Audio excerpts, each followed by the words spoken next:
Students, physics को पढ़ने के लिए हमें बेसिक मैथमेटिक्स की ज़रूरत होती है।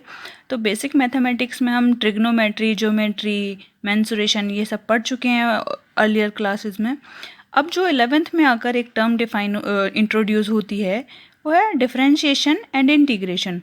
वैसे तो इन्हें आप डिटेल में मैथमेटिक्स में पढ़ेंगे, लेकिन इनकी बेसिक नॉलेज के लिए हम इन्हें यहाँ पर देख लेते हैं ये होते क्या हैं। डिफरेंशिएशन यानी कि अवकलन, इसको पढ़ने के लिए हमें फंक्शन की ज़रूरत पड़ेगी। फंक्शन एक वर्ड आएगा, क्या होता है फंक्शन या फलन। तो फंक्शन में दो चीज़ें आएंगी, एक कांस्टेंट वैल्यू और एक वेरिएबल। कांस्टेंट वैल्यू क्या है? एक ऐसी क्वांटिटी जो कि मैथमेटिकल ऑपरेशन के दौरान, किसी भी मैथमेटिकल ऑपरेशन के दौरान चेंज ना हो, उसको हम कांस्टेंट क्वांटिटी कह देते हैं। जैसे कि इंटीजर्स होते हैं, फ्रैक्शन होते हैं, जैसे कि पाई 22/7 है एक तरह से, ई एक्सेट्रा और ऑल कांस्टेंट जितने भी हैं। नेक्स्ट है वेरिएबल। वेरिएबल क्या होता है? A quantity which can take different values is called a variable quantity. एक ऐसी क्वांटिटी जिसकी कि आप डिफरेंट वैल्यूज़ ले सकते हो, उसको आप वेरिएबल क्वांटिटी कह देते हैं।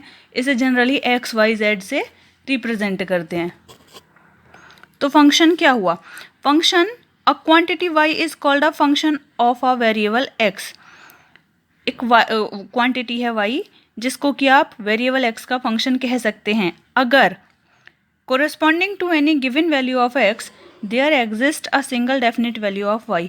अगर x की वैल्यू के सापेक्ष या कोरेस्पॉन्डिंग y की एक डेफिनेट वैल्यू, मतलब x की एक गिवन वैल्यू के लिए y की एक डेफिनेट वैल्यू मिल जाए, तो आप क्या कह सकते हैं? y is a function of x। y is a function of x को आप इस तरह से रिप्रेजेंट करते हैं, जो वर्ड है y is a function of x, उसे y is equals to F X लिख कर हम रिप्रेजेंट करते हैं। एग्जाम्पल के लिए, जैसे हमारे पास ये एक इक्वेशन है y is equals to 3x² + 7x + 2। तो यहाँ पर ये जो y है ये x का एक फंक्शन है, फलन है। कैसे फलन है? x की डिफरेंट वैल्यूज़ के लिए y की डिफरेंट वैल्यूज़ आएंगी, मतलब कोरस्पॉन्डिंग टू x y की एक सर्टेन वैल्यू आएगी। अगर x की वैल्यू आपने 0 पुट की तो y की एक सर्टेन वैल्यू मिलेगी आपको। x की वैल्यू 1 पुट की तो y की एक दूसरी सर्टेन वैल्यू मिलेगी।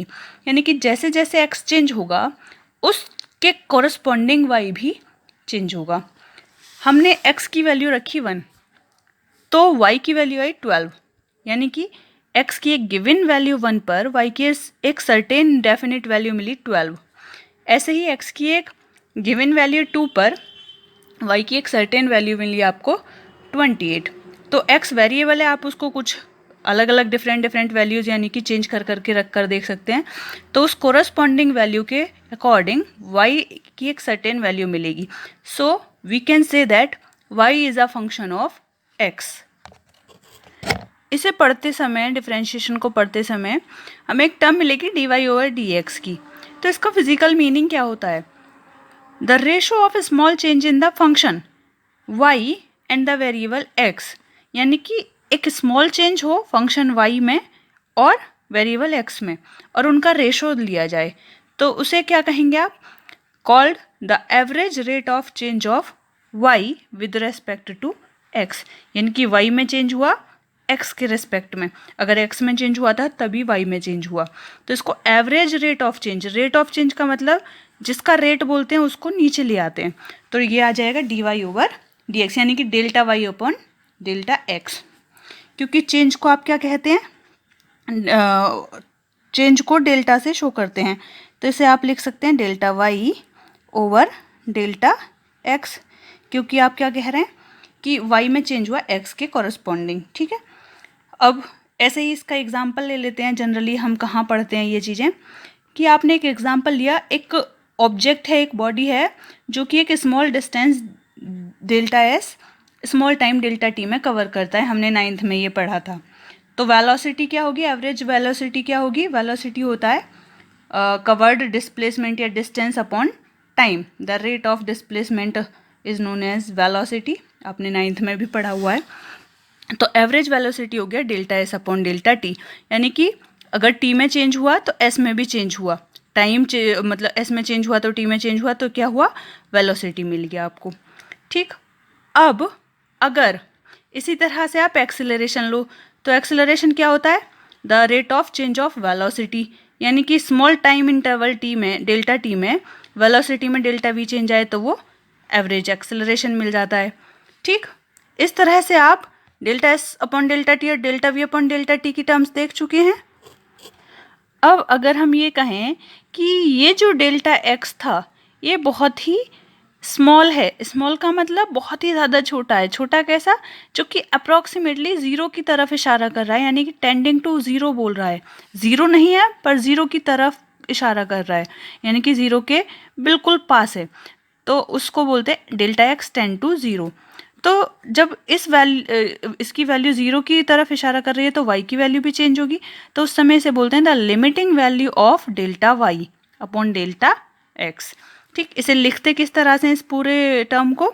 Limit delta X tending to zero delta Y upon delta X, और ये पूरी की पूरी वैल्यू लिखी जाती है D Y over D X, यानी कि एक बहुत ही स्मॉल चेंज इन एक्स में के कोरस्पॉन्डिंग वाई में जो चेंज आता है उसको D Y over D x की टर्म में आप लिख सकते हैं। इसको क्या बोलते हैं? Instantaneous rate. इंस्टेंटेनियस यानी कि इंस्टेंट। इंस्टेंट क्या होता है? जैसे टाइम होता है ना 1 सेकेंड, 1 सेकेंड का भी एक बहुत ही स्मॉल पार्ट को बोलते हैं कि इंस्टेंट, एक क्षण। तो एक क्षण में जो चेंज आएगा वाई में उसको बोलते हैं instantaneous rate of change of Y with respect to X, क्योंकि एक्स में चेंज हुआ तो एक्स के रिस्पेक्ट में वाई में एक इंस्टेंट में चेंज हुआ है, उसको instantaneous rate of change of Y with respect to X बोलते हैं, यानी कि D Y over D X भी बोला जाता है इसे। ठीक, अब इसको वेलोसिटी की टर्म में देखते हैं, जैसे यहाँ पर हमने वेलोसिटी देखा था, तो ऐसे ही अगर इसमें टाइम टेंडिंग टू ज़ीरो हो जाए, यानी कि टाइम ज़ीरो की तरफ इशारा करने लगे कि ज़ीरो मतलब ज़ीरो है नहीं लेकिन ज़ीरो के बिल्कुल पास है, तो टाइम टेंडिंग टू ज़ीरो, जब टाइम ज़ीरो होगा तो इसमें भी जो चेंज होगा वो भी बहुत ही स्मॉल होगा, तो इसको लिखते हैं v is equals to limit delta T tending to zero delta S upon delta T, और इसको लिखेंगे फिर D S over D T. ये क्या है? एक इंस्टेंट में डिस्टेंस में चेंज हुआ, और इसको एक इंस्टेंट में जो चेंज हुआ डिस्टेंस में उसको बोलते हैं इंस्टेंटेनियस वेलोसिटी। इसी तरह से एक्सेलरेशन ये हो जाएगी इंस्टेंटेनियस एक्सेलरेशन, यानी कि एक इंस्टेंट में जो चेंज इन वेलोसिटी हुआ उसको इंस्टेंटेनियस एक्सेलरेशन बोलते हैं। इसे D V over D T और इसे D S over D T. ये डेरिवेटिव टर्म्स हो गई एक तरह से, यानी कि डिफरेंशिएशन वाली टर्म्स आ गई हैं। ये कुछ थ्योरम्स और या फिर ये कह दो फॉर्मूलाज हैं डिफरेंशिएशन के लिए। डी ओवर डी टी वाली term D over D x वाली टर्म के लिए इसे डिफरेंशिएशन बोलते हैं। कि अगर c एक कांस्टेंट है, जैसे 1 2 3 4 हो, उसका हम डिफरेंशिएशन करना चाहें विद रिस्पेक्ट टू x, यानी कि x की x में चेंज करें स्मॉल चेंज और c में चेंज देखें तो c में तो कोई चेंज होता नहीं, तो इसका मतलब D over D x of constant term is equals to होता है 0। ठीक, ये हमें खूब यूज़फुल रहेंगे हमारे लिए क्वेश्चन सॉल्विंग में, इसलिए इन्हें देख लेते हैं। थ्योरम्स हैं, थ्योरम्स भी कह सकते हैं आप, फॉर्मूलाज भी। अगर आपके पास एक फंक्शन है y is equals to C U की टर्म में, जहाँ c कांस्टेंट है और u x का एक फंक्शन है, यानी कि u भी एक फंक्शन है x का, तो इसको आप x का फंक्शन है तो x के रिस्पेक्ट में चेंज होगा u का वैल्यू, तो इसको D over D x of y, और u का वैल्यू चेंज होगा तो y का वैल्यू भी चेंज होगा, तो D over D x of y is equals to D over D x of c into U. ऐसी सिचुएशन में जो कांस्टेंट टर्म होती है, जो c थी यहाँ कांस्टेंट टर्म थी, उसको बाहर की तरफ लिखते हैं, और जो वेरिएबल टर्म होती है उसको इधर ही रहने देते हैं इसके मल्टीपल में, तो c बाहर आ गया, D over D x of u आ गया। ठीक, अब एक है ये y is equals to U V, जहाँ u भी और v दोनों ही x के फंक्शंस हैं, यानी कि दोनों ही x पर डिपेंड करते हैं, x के बदलने पर बदल जाते हैं, और ये बदलते हैं तो y भी बदल जाएगा, क्योंकि y is a function of u and v। तो इस तरह से ये x के रिस्पेक्ट में y में जो चेंज होगा वो कैसे होगा, D Y over D X is equals to D over D x of u, यानी कि D over D x of y दोनों तरफ, D over D x of y is equals to D over D x of U V. ठीक, अब क्या करते हैं, पहले एक को कांस्टेंट मानकर बाहर, दूसरे को वेरिएबल मानकर लिख लेते हैं, फिर प्लस लगाते हैं इस तरह के फंक्शन में, फिर दूसरे को कांस्टेंट मान के बाहर और पहले को वेरिएबल मान के इसके साथ लिख देते हैं। ये थ्योरम्स हैं या फॉर्मूलाज हैं जो कि हमें यूज़फुल रहेंगे। नेक्स्ट है ये y is equal to x की power n where n is a real number. तो इन दोनों का अगर हम ये चेंज हो रहे हैं x के रिस्पेक्ट में, तो इनका डेरिवेटिव देखें, यानी कि D over D x of Y is equal to D over D x of X N X की पावर n देखें, तो D over D x of Y is equal to D over D x of x की power n। तो ऐसी situation में ये जो n होता है ये आगे आ जाता है और इसकी पावर n-1 हो जाती है, यानी कि n की पावर -1 हो जाएगी। ये ख़त्म होकर इसका जो एक्सपेंडिचर है, यानी इसको जो एक्सपेंड करेंगे वो इस फॉर्म में आएगा n इंटू एक्स की पावर n-1। ठीक, अभी हमने ये देखा था कि इन्हें कैसे सॉल्व करते हैं, कि हमारे पास ये एक फंक्शन है x के लिए। ठीक, तो इसका dy ओवर dx यानी कि change in y with respect to x हमें फाइंड आउट करना है। तो इसको क्या बोलते हैं, differentiating with respect to x। ये हमने डिफरेंशिएट कर दिया विद रिस्पेक्ट टू x, तो इसको लिखते हैं dy over dx is equals to, क्या करते हैं, अभी आपने पढ़ा था कि डी ओवर डी, इसका जो आप डिफरेंशिएशन करेंगे D over D x of, क्या करेंगे, D over D x of x की पावर 1/2 की टर्म में करेंगे। फिर क्या पढ़ा था हमने कि ये जो पावर होती है ये आगे आ जाती है और एक्स की पावर जो होती है इसमें से एक लेस हो जाती है, तो ये 1/2 एक्स की पावर -1/2 आ गया। कहने का मतलब 1/2 एक्स की पावर -1/2 का मतलब नीचे रूट में एक्स, तो ये वैल्यू आ गई इसकी D Y over D x की। ठीक, जबकि आपको क्या दिया था, y is equal to root X. अगर डिफरेंशिएशन किया गया इसका D Y over D x की वैल्यू है ये, तो ये आ गया 1/2 रूट एक्स। ठीक, इसी तरह से एक आपको ये फंक्शन दिया है y is equal to x की पावर 5 प्लस एक्स की पावर 4 प्लस 7। इसका आपको D Y over D X यानी कि change in y with respect to x आपको फाइंड आउट करना है, differentiation of y with respect to x find out करना है। तो आप क्या करेंगे, D over D x of y यानी कि डी ये is equal to D over D x of y की वैल्यू एक्स की पावर 5 प्लस एक्स की पावर 4 प्लस 7। ठीक, फिर क्या करेंगे आप, इसको डी ओवर डी एक्स को सबके साथ लिख देंगे, एक्स की power 5 plus d over D x of x की power 4 plus d over D x of 7। ठीक, अब पावर क्या होती है, आगे आ जाती है और एक्स की पावर 5 - 1 यानी कि 4 बचेगी। इस ऐसे इसमें एक पावर आगे आ जाएगी और यहाँ क्या बचेगी, एक पावर कम, प्लस कांस्टेंट टर्म का अभी आपने डिफरेंशिएशन देखा था होता है 0। ठीक, जो थ्योरम पढ़ी थी फर्स्ट, तो ये आ गया 5 एक्स की पावर 4 प्लस 4 एक्स की पावर 3। ये किसकी वैल्यू आई आपके पास, d Y over D x की। तो इस तरह से differentiation of y with respect to x हो गया, यानी कि x के चेंज होने पर y की वैल्यू भी चेंज हुई।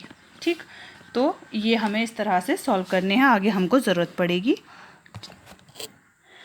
कुछ और भी वो हैं फॉर्मूलाज हैं जो हमें आगे यूज़ करने के लिए मिलेंगे, कि D over D x of sine X, यानी कि साइन एक्स का differentiation with respect to X करें तो वो आता है कॉस एक्स। ऐसे ही कॉस एक्स का डिफरेंशिएशन विद एक्स करें तो वो आता है माइनस साइन एक्स। ऐसे ही टेन एक्स का करें डिफरेंशिएशन विद एक्स तो sec square X. Cot X का करेंगे तो minus cosec square X. Sec X का करेंगे तो sec X tan X. Cosec का करेंगे तो minus cosec X cot X. और लॉग एक्स का करेंगे तो 1/x। ई की पावर एक्स का डिफरेंशिएशन करेंगे तो ई की पावर एक्स ही आएगा, और ई की पावर ए एक्स यानी कि ये कांस्टेंट टर्म है तो कांस्टेंट आगे आ जाएगा और ई की पावर ए एक्स रहेगा। ठीक है, ये हमें यूज़फुल रहेंगे डिफरेंशिएशन। नेक्स्ट हम पढ़ेंगे इंटीग्रेशन। नेक्स्ट है हमारा इंटीग्रेशन यानी कि समाकलन। इंटीग्रल कैलकुलस में differential coefficient of a function is given, यानी कि डिफरेंशियल कोफिशिएंट गिवन होता है फंक्शन का और हमको फंक्शन फाइंड आउट करना होता है, जो रिक्वायर्ड फंक्शन होता है वो फाइंड आउट करना होता है। इंटीग्रेशन बेसिकली समीशन के लिए यूज़ किया जाता है।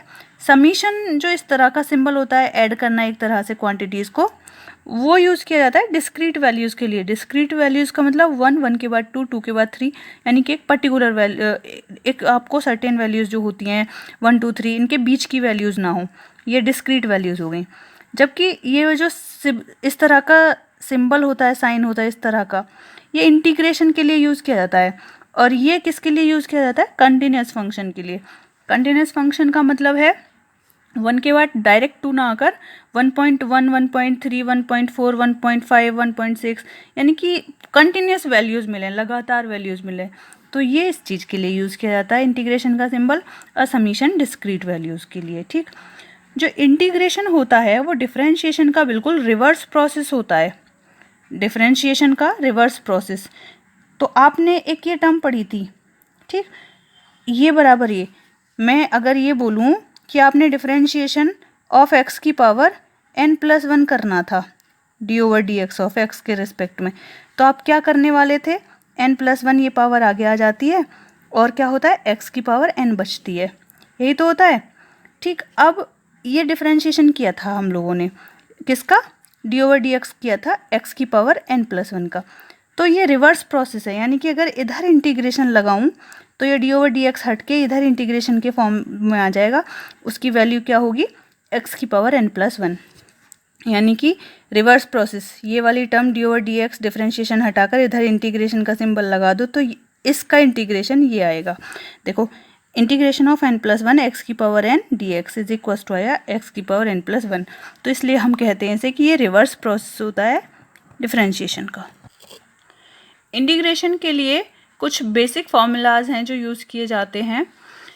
फर्स्ट, इंटीग्रेशन ऑफ x की पावर n dx, तो ये होता है x की पावर n+1 upon n+1 plus constant, जहाँ पर कि n की वैल्यू -1 ना हो। ठीक है। दूसरा, इंटीग्रेशन ऑफ साइन x का डिफरेंशिएशन होता है माइनस कॉस x, वहाँ पर कॉस x का माइनस साइन x था, यहाँ साइन x का माइनस कॉस x है।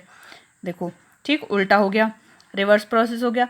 इंटीग्रेशन ऑफ कॉस x का होता है यहाँ पर साइन x, ठीक, यानी कि वहाँ साइन x का था कॉस x, यहाँ कॉस x का हो गया sine x। Integration of 1/x dx का हो गया लॉग x, और वहाँ लॉग x का डिफरेंशिएशन था 1/x, और यहाँ 1/x का इंटीग्रेशन लॉग x। ठीक है।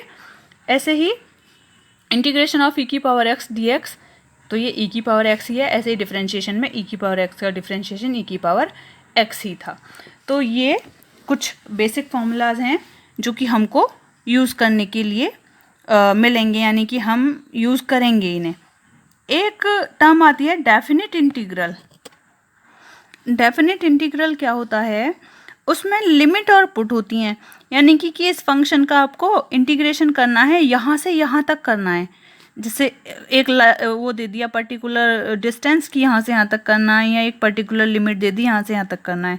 तो उसके लिए क्या करते हैं, जो आपके बेसिक फॉर्मूलाज थे उसी के हिसाब से इसे सॉल्व आउट करते हैं, साथ में लिमिट और पुट करते हैं कि लोअर लिमिट से अपर लिमिट तक। अपर लिमिट मतलब जहाँ तक का फाइंड आउट करना होता है इंटीग्रेशन, उसे ऊपर लिखते हैं, जहाँ से स्टार्ट करते हैं उसे नीचे लिखते हैं। ठीक, तो A to B इसे बोलते हैं इस तरह से। और फिर क्या करते हैं, जिसके रिस्पेक्ट में, जैसे यहाँ x के रिस्पेक्ट में इंटीग्रेशन कर रहे थे, ये वैल्यू x के रिस्पेक्ट में चेंज हो रही थी, तो x की जगह पर जो रिजल्ट आएगा उसमें x की जगह पर पहले अपर वैल्यू पुट करेंगे, फिर माइनस लोअर वैल्यू। जैसे मैंने एग्जांपल लिया है कि ये है हमारे पास इंटीग्रेशन ऑफ x की पावर 3 का हमको इंटीग्रेशन करना है, x की पावर 3 का x के रिस्पेक्ट में इंटीग्रेशन करना है हमें, कहाँ से कहाँ तक? 1 से 4 तक। तो इसको अकॉर्डिंग टू फॉर्मूला आप क्या करोगे? x की पावर n+1 अपॉन n+1, ठीक है, और लिमिट पुट करेंगे 1 से 4, यानी कि ऊपर आ गया x की पावर 4 अपॉन नीचे आ गया n+1, यहाँ 3+1 आएगा 4। ठीक, लिमिट 1 से 4। आगे क्या करेंगे आप? आगे x की जगह पर 4 लिखेंगे, तो 4 की पावर 4 अपॉन 4 माइनस, अब 4 की जगह पर 1 लिखेंगे, 1 की पावर 4 अपॉन 4। ये अपॉन वाला 4 तो जैसा चल रहा था वैसा ही चलता रहेगा, क्योंकि ये कांस्टेंट टर्म है। सिर्फ x की जगह पर एक बार तो ऊपर वाली वैल्यू रखेंगे, पावर जैसी थी वैसी ही रहेगी, फिर माइनस x की जगह पर नीचे वाली वैल्यू रखेंगे। ठीक, और फिर उसको सॉल्व कर देंगे। जैसे कि x की पावर 4, 1/4 को अगर मैं कॉमन भी ले लूँ तो x की पावर 4 की जगह 4 की पावर 4 माइनस 1 की पावर 4, इसको सॉल्व कर लेंगे, आंसर आ जाएगा। ठीक है, ये इंटीग्रेशन था।